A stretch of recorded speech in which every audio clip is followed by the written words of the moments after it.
Hello प्यारे बच्चों, आज हम बात करेंगे सहसंयोजी बंध के बारे में, कोवेलेंट बॉन्ड के बारे में। इसकी जो आयनित अवस्था होती है कि आयनित रूप में होने पर वैलेंसी किस तरह से कंप्लीट होती है, तो उसकी हम चर्चा करेंगे। तो यहाँ पर दे रखा है Na2CO3 सोडियम कार्बोनेट दे रखा है।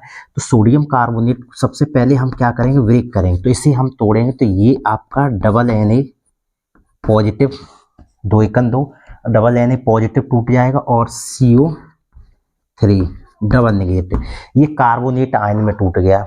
CO3 क्या हुआ, कार्बोनेट आयन में टूट गया। अब जब ये कार्बोनेट आयन में टूट गया तो इससे इसकी बैलेंसी किस तरीके से कंप्लीट ये होता है और कैसे ये बंध बनाता है, तो उस चीज को हमें देखना है।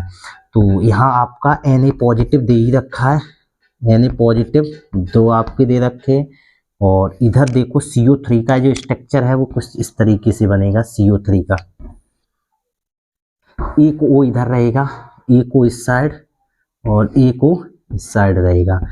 तो अब ये आउटर सेलों के पहले तो इलेक्ट्रॉन दिखा दें। आउटर सेलों के इलेक्ट्रॉन जैसे मान लो कार्बन के आउटर सेल में 4 है, तो यहाँ इसके कार्बन के दिखा रहे। ऑक्सीजन के आउटर सेल में कितने 6 इलेक्ट्रॉन्स होते हैं, तो 6 दिखा दो। 1 2 3 4 5 6, ऑक्सीजन के 6 इलेक्ट्रॉन, इस ऑक्सीजन के भी 6, इसके भी 6 आउटर सेल में। 1 2 3 4 5 6, इसके भी 6, 1 2 3 4 5 6, इस ऑक्सीजन के भी आउटर सेल में 6 दिखा दिए और इसके सभी के। अब यहाँ पर क्या है कि यहाँ पर 2 इलेक्ट्रॉन इस समूह पर, कार्बोनेट समूह पर आए हुए 2 इलेक्ट्रॉन है, वो इस तरीके से दिखा दो।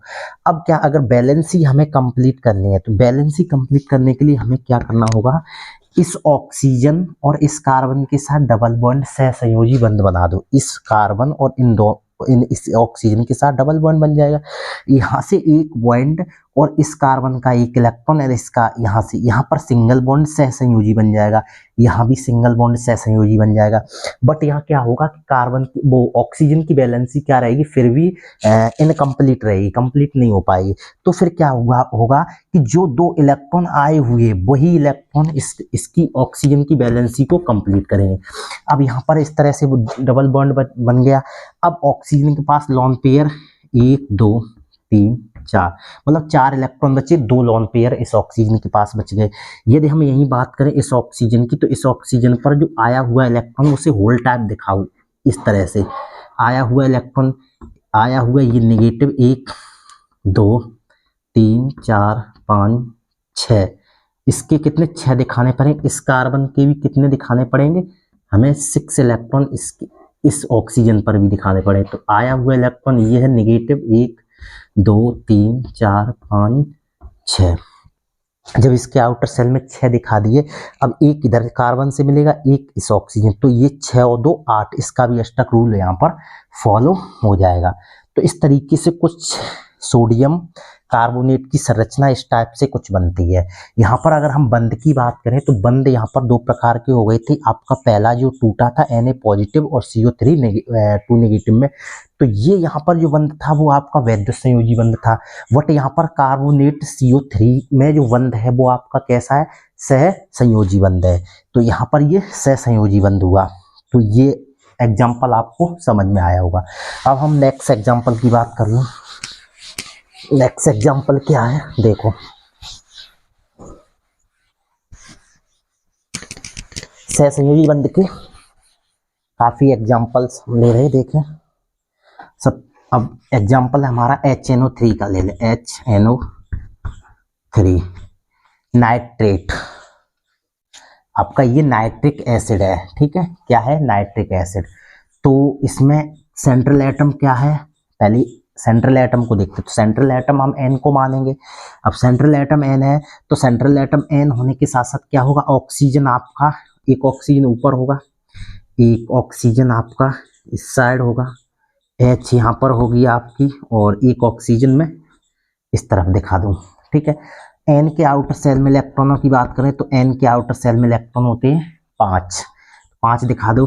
ये यहाँ पर 3 4 5 N के आउटर सेल में दिखा दी। O के आउटर सेल में दिखा दो इलेक्ट्रॉन कितने, O के आउटर सेल में 6, 1 2 3 4 5 6, इस H के 1, इस ऑक्सीजन के 1 2 3 4 5 6, यहाँ पर 1 2 3 4 5 6, देखो इस तरीके से इसका लुईस डॉट स्ट्रक्चर हो गया। अब अगर हम बात करें बॉन्ड की, तो बॉन्ड स्ट्रक्चर देखो किस तरीके से, पहले समझ लो। यहाँ पर 2 इलेक्ट्रॉन ये और 2 इलेक्ट्रॉन ये सहसंयोजी बंध बना लेंगे यहाँ पर, और यहाँ पर 1 इलेक्ट्रॉन ये 1 ये, तो यहाँ भी एक सहसंयोजी बंध बन जाएगा। अच्छा, नाइट्रोजन मैक्सिमम सहसंयोजी बंध 3 बना सकता है, बट नाइट्रोजन अगर कुल बॉन्डों की बात करें तो नाइट्रोजन 4 बॉन्ड बना सकता है, लेकिन सहसंयोजी 3 ही बॉन्ड रहेंगे। एक बॉन्ड क्या होगा, एक बॉन्ड आपका वो उपसहसंयोजी होगा। तो यहाँ पर जो नाइट्रोजन का कुछ इस तरीके से बॉन्ड स्ट्रक्चर होगा, O बॉन्ड N और ये डबल बॉन्ड। उसके बाद ये जो 2 इलेक्ट्रॉन ये लोन पेयर वाले, ये लोन पेयर इसको नीचे वाले को यहाँ पर ऑक्सीजन को मिल जाएंगे। तो यहाँ ये उपसहसंयोजी बंध बन गया। नाइट्रोजन ने क्या किया, यहाँ पर एक बंध उपसहसंयोजी बना लिया। अब यहाँ पर लोन पेयर देख रहे किस पर बच रहे, ऑक्सीजन पर आपके 2 लोन पेयर बच रहे, यहाँ भी ऑक्सीजन पर 2 लोन पेयर बच गए।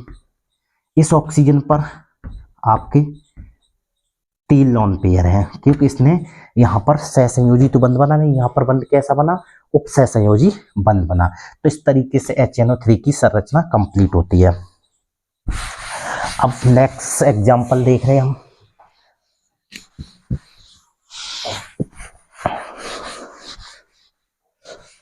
अब हम एक ऐसा एग्जांपल देख रहे हैं जिसमें आपके तीनों बंध मौजूद हुआ है, आपका वैद्युत संयोजी, सहसंयोजी और उपसहसंयोजी, तीनों बंध उस मॉलिक्यूल में उपस्थित होंगे। तो वो हम देख रहे हैं एग्जांपल आपका, जैसे कि दे रखा है NH4Cl, ये आपका एग्जांपल। इसमें तीनों बंध उपस्थित हैं, वैद्युत संयोजी, सहसंयोजी और उपसहसंयोजी।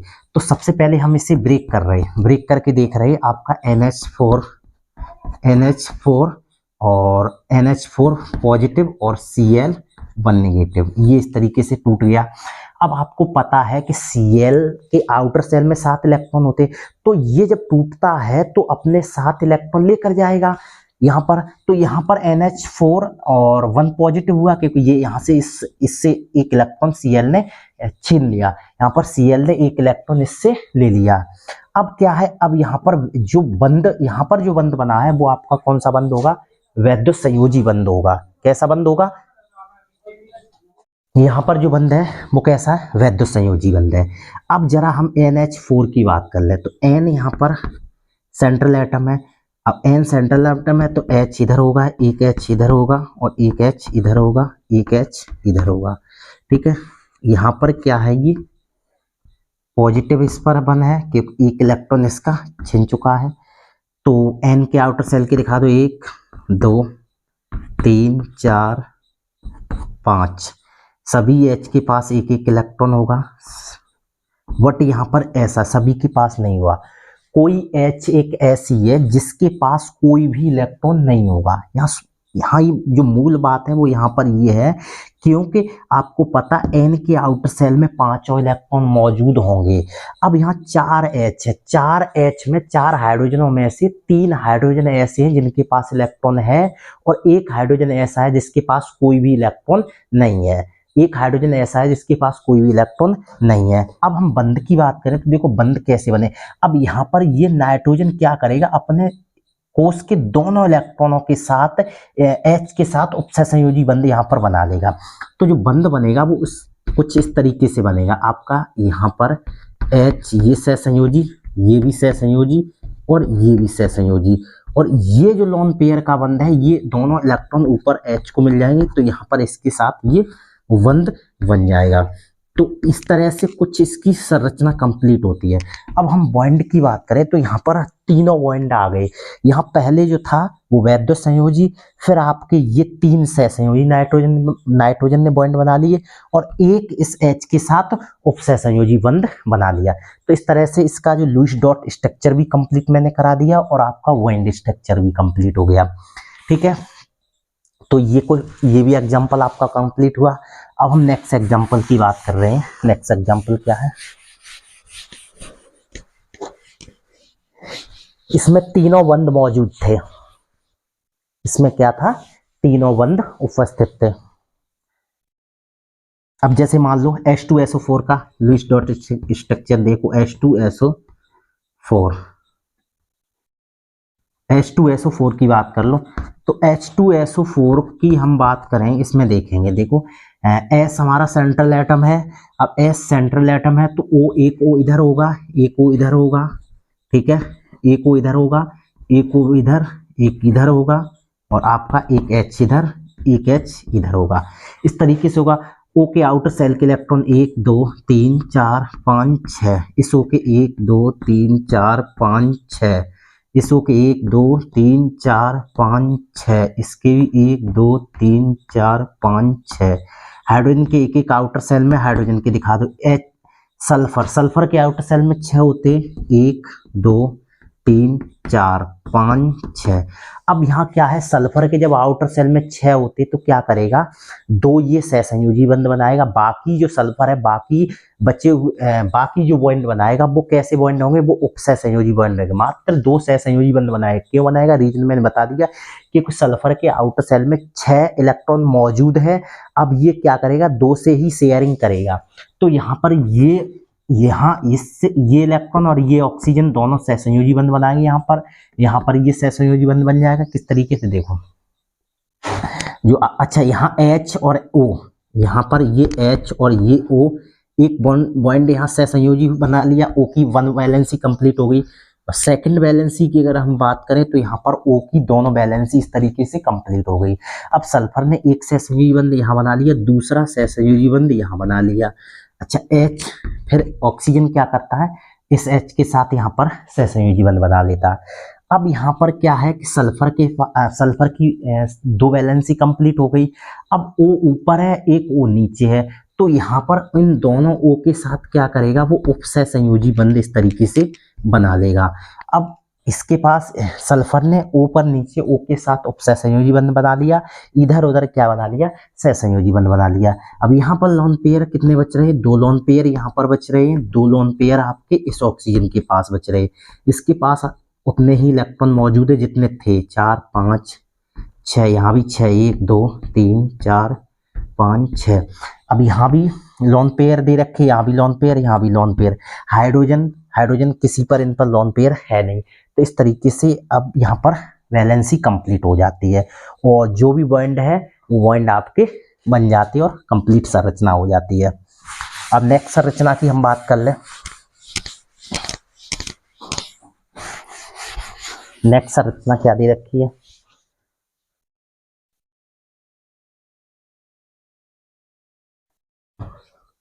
जैसे मान लो NO2 1 नेगेटिव दे रखा, NO2 1 नेगेटिव। अब आयनित अवस्था है, इसकी बैलेंसी कैसे हमें कंप्लीट करनी है वो देखो। अब N आपका दे रखा है, O दे रखा है, O आपके डबल है, ठीक है, O इस तरीके से डबल है। तो यहाँ पर नाइट्रोजन की बैलेंसी कितनी, नाइट्रोजन के आउटर सेल के पहले इलेक्ट्रॉन दिखा दो कितने हैं। नाइट्रोजन के आउटर सेल में इलेक्ट्रॉन है 5, 1 2 और 3 4 और एक यहाँ पर 5। ऑक्सीजन के 1 2 3 4 5 6, 1 2 3 4 5 6। तो ऑक्सीजन के आउटर सेलों के इलेक्ट्रॉन दिखा दिए। अच्छा, इस पर एक इलेक्ट्रॉन आया हुआ है, इस पूरे ग्रुप पर क्या है कि एक इलेक्ट्रॉन आया हुआ है। अब नाइट्रोजन इसके साथ यहाँ पर इसके साथ क्या करेगा, सहसंयोजी बंध बनाएगा, एक यहाँ पर सहसंयोजी बंध बनाएगा। बट यहाँ क्या होगा कि इस ऑक्सीजन की बैलेंसी कंप्लीट हो जाएगी, लेकिन इस ऑक्सीजन की बैलेंसी कंप्लीट नहीं होगी। क्यों नहीं होगी, क्योंकि यहाँ पर एक ही सहसंयोजी बंध बना, जबकि O के आउटर सेल में 6 इलेक्ट्रॉन होते हैं। तो इसे एक ऊपर से मिलने के बाद 7 हो जाएंगे, फिर भी इसे एक इलेक्ट्रॉन की आवश्यकता होगी। तो क्या होगा, यहाँ पर जो आया हुआ इलेक्ट्रॉन है वो इसी के पास जाएगा।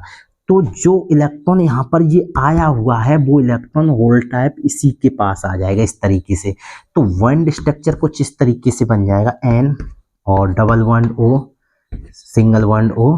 जो आया हुआ इलेक्ट्रॉन है वो इस तरीके से यहाँ पर रहेगा, 1 2 3 4 5 और ये 6। इसके पास 1 2 3 4 और यहाँ पर 1 2। तो यहाँ पर इस तरीके से बैलेंस ही कंप्लीट हो जाएगी। तो आयनित अवस्था, अब यहाँ पर देखें हम कितने आउटर सेल में, 1 2 3 4 5 6, अब 6 है इसके पास, 2 बॉन्ड वाले, 6 और 2 8, इस तरीके से इसकी बैलेंसी कंप्लीट हो जाएगी, यहाँ भी बैलेंसी कंप्लीट हो जाएगी। अभी भी नाइट्रोजन क्या करेगा, एक उपसहसंयोजी बंध बनाने के लिए तत्पर है, यहाँ पर एक उपसहसंयोजी बंध बना सकता है, यहाँ पर कौन, नाइट्रोजन। तो ये भी संरचना आप लोगों को समझ में आ गई होगी। अब हम नेक्स्ट संरचना देख रहे हैं।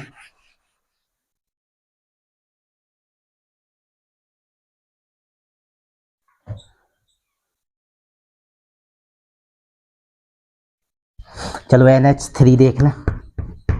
NH3 संरचना किस तरीके से, N आउटर सेल में 5 1 2 3 4 5, H एक H इधर, एक H इधर, एक H इधर, H के पास एक एक इलेक्ट्रॉन है, तीनों H के पास एक एक इलेक्ट्रॉन है।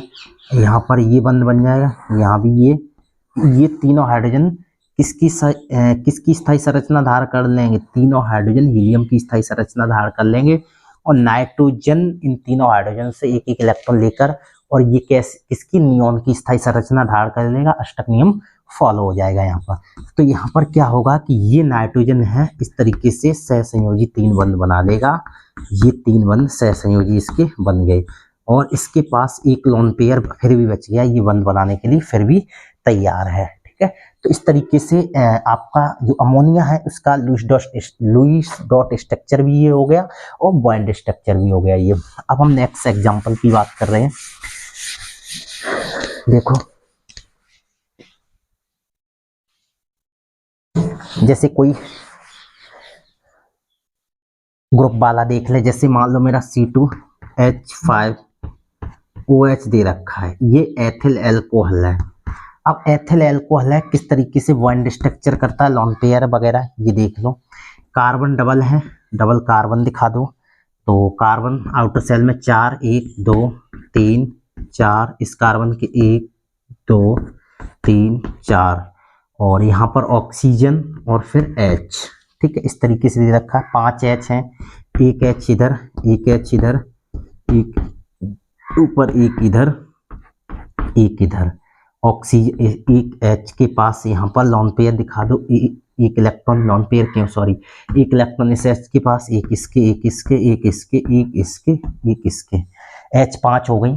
अब देखो यहाँ क्या हुआ, यहाँ ये इलेक्ट्रॉन सहसंयोजी बन जाएगा, यहाँ पर भी सहसंयोजी, यहाँ पर भी सहसंयोजी, कार्बन कार्बन के बीच भी सहसंयोजी बंध, यहाँ भी सहसंयोजी बंध, और ऊपर भी सहसंयोजी बंध। अब यहाँ पर ऑक्सीजन के दिखा दो कितने, 1 2 3 4 5 6, आउटर सेल के 6, इसके भी साथ यहाँ पर। तो यहाँ इस तरीके से लुईस डॉट स्ट्रक्चर बन जाएगा, ठीक है, ये बन गया कंप्लीट। अब बॉन्ड स्ट्रक्चर आप बात करें तो बॉन्ड स्ट्रक्चर कुछ इस तरीके से हो जाएगा, C bond H bond H bond H bond C bond H bond H bond O और बॉन्ड H, इस तरीके से ये इसका कुछ बॉन्ड स्ट्रक्चर बन जाएगा। तो ये एथिल अल्कोहल की इस तरह से संरचना कंप्लीट हुई। अब हम नेक्स्ट देख रहे हैं जो आयन कुछ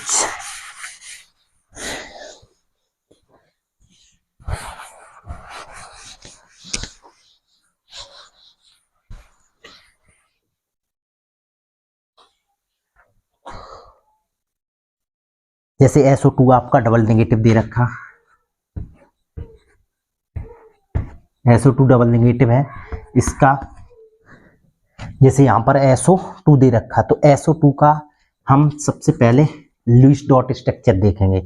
तो S केंद्रीय सेंट्रल एटम है और इस पर डबल O है इसके पास, तो यहाँ पर एक O इस तरफ रखो और एक O इस तरफ रखो, या इस तरीके से इन दोनों O को क्या करो, इस तरह से दिखा दो। अब S के आउटर सेल में 6 इलेक्ट्रॉन होते हैं, तो 1 2 3 4 5 6, ऑक्सीजन के भी 6, 1 2 3 4 5 6, ठीक है, इस ऑक्सीजन के 1 2 3 4 5 6। अब ये इस आउटर सेलों के इलेक्ट्रॉन दिखा दिए, इसके पास 2 नेगेटिव, मतलब ये SO2 2 इलेक्ट्रॉन लेकर आया है। जब SO2 2 इलेक्ट्रॉन लेकर आया है तो इसके पास क्या हुआ, इलेक्ट्रॉन एक्स्ट्रा है। अब ये इलेक्ट्रॉन एक्स्ट्रा है तो क्या होगा, किस तरीके से, ये देख लो। अब सल्फर मैक्सिमम सहसंयोजी बंध कितने बना सकता है, सल्फर मैक्सिमम सहसंयोजी बंध आपके 2 बना सकता है, कि आउटर सेल में 6 है इसके, तो 6 और 2 8। तो यहाँ पर क्या होगा, अब ये सल्फर क्या करेगा, इसके उस ऑक्सीजन के साथ एक सहसंयोजी बंध बना दिया इसने, और यहाँ पर इस ऑक्सीजन के भी साथ एक सहसंयोजी। अब इसके पास लोन पेयर अगर हम देखें तो 2 लोन पेयर बच गए इसके पास, क्योंकि इसके 6 आउटर सेल में थे, 2 इलेक्ट्रॉन ने बंध बना लिया। अब इसके पास बच कितने गए, 2 लोन पेयर बच गए। अब इसके पास जो आए हुए इलेक्ट्रॉन है वो इन ऑक्सीजनों पर जाएंगे, एक इस ऑक्सीजन पर, एक इस पर। तो यहाँ पर होल टाइप इसे दिखाओ तो एक जो मिला है इलेक्ट्रॉन इसे आया हुआ वो ये। अब इसके आउटर सेल के दिखा दो, तो यहाँ पर एक ने बंद बना लिए, तो 2 3 4 5 और यहाँ पर ये 6 के 6 रहे, क्योंकि यहाँ पर आया हुआ इलेक्ट्रॉन है वो। अब यहाँ पर भी एक ये आया हुआ इलेक्ट्रॉन है वो दिखा दो होल टाइप, 2 3 4 5 6। तो इस तरीके से इसकी कुछ संरचना कंप्लीट हो जाएगी। तो SO2 डबल नेगेटिव की इस तरह से संरचना हो जाएगी, ठीक है। तो कोई जरूरत नहीं, यहाँ पर इस तरीके से ये बंध बना देगा, ठीक है। तो यहाँ ऐसे ये बॉन्ड कंप्लीट हो जाते हैं। अब हम बात करें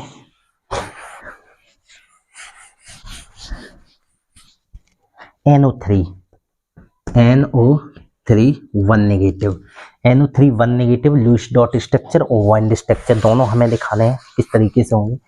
तो हम N को सेंट्रल एटम मानते हैं, N हमारा सेंट्रल एटम हुआ, और वो आपके एक को इस 2 और 3 इस तरह से तीनों कंप्लीट हो गए, ठीक है। अब आपको मालूम है नाइट्रोजन के आउटर सेल के 5 इलेक्ट्रॉन दिखा दो, और यहाँ पर 4 और ये 5 ओके भी दिखा दो, 6 1 2 3 4 5 6, इससे ओके भी 1 2 3 4 5 6, इसके भी 1 2 3 4 5 6।